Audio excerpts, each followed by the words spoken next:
Αφού οι μούσες χάρισαν στον Ησίοδο το δάφνινο σκύπτρο, δεν τον άφησαν απλά με μια υπόσχεση. Του αποκάλυψαν την καταγωγή τους. Γιατί για να καταλάβεις τον κόσμο, πρέπει πρώτα να καταλάβεις τη μνήμη.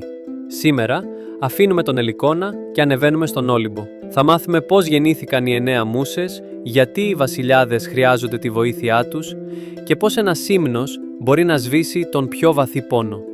Είσαι έτοιμος να ακούσεις τη συνέχεια? Αλλιώς... Όλα ξεκίνησαν στην Πιερία, εκεί που η γη αγγίζει τον ουρανό. Ο Δίας, ο άρχοντας του κεραυνού, αναζήτησε τη συντροφιά της μνημοσύνης, της θεάς που κρατά στα χέρια της όλα όσα υπήρξαν ποτέ. Για 9 ολόκληρες νύχτες, οι δυο τους έγιναν ένα, μακριά από τα βλέμματα των υπόλοιπων αθανάτων. Δεν ήταν απλά μια ένωση θεών, ήταν η συνάντηση της κυριαρχίας με τη σοφία.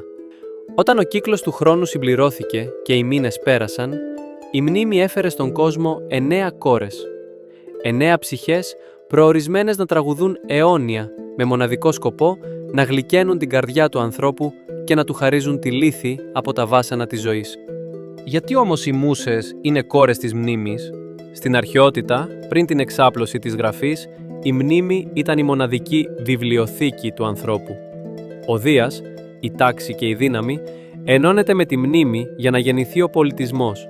Χωρίς μνήμη δεν υπάρχει ιστορία και χωρίς ιστορία δεν υπάρχει τέχνη.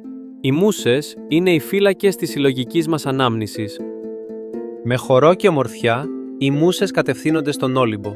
Η γη αντυχεί από το θείο τραγούδι τους και κάτω από τα πόδια τους ακούγεται ένας υπέροχος κρότος καθώς πορεύονται προς τον πατέρα τους. Ο Δίας τις περιμένει, κυρίαρχος πια του κόσμου, έχοντας νικήσει τον χρόνο. Τις ονομάζουμε μία προς μία.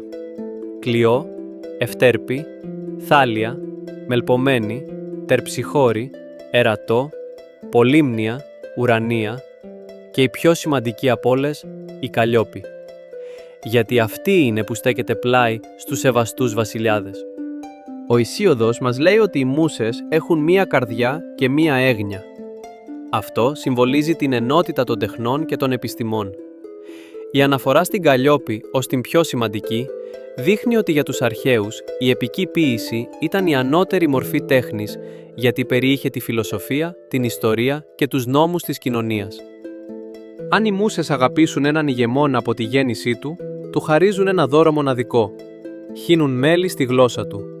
Τα λόγια του ρέουν γλυκά και δίκαια.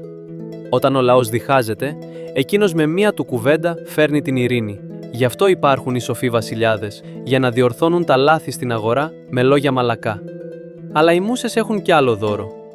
Αν ένας άνθρωπος έχει πένθος στην καρδιά του και η ψυχή του είναι στεγνή από τη λύπη, αρκεί να ακούσει έναν αηδό, έναν θεράποντα των μουσών, να υμνεί τα κλέη των παλιών ανθρώπων. Αμέσως ξεχνά τις μαύρες σκέψεις του. Τα δώρα των θεών του παίρνουν τον πόνο.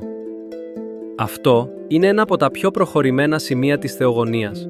Ο Ησίοδος υποστηρίζει ότι η πολιτική εξουσία δεν πρέπει να βασίζεται μόνο στη βία, αλλά στην πειθό και τη δικαιοσύνη.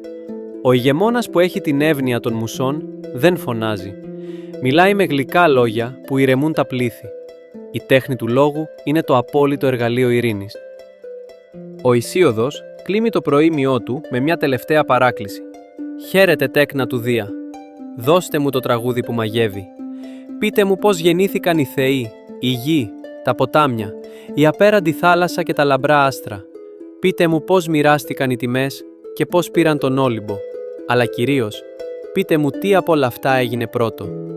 Και οι μούσες απαντούν. Στο επόμενο επεισόδιο αφήνουμε το φως του Ολύμπου και βουτάμε στο απόλυτο σκοτάδι. Γιατί στην αρχή δεν υπήρχε τίποτα, μόνο το χάος.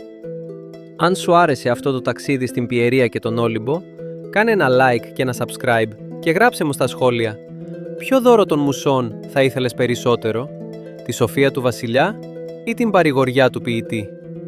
Τα λέμε στην αρχή του κόσμου, στο επόμενο επεισόδιο.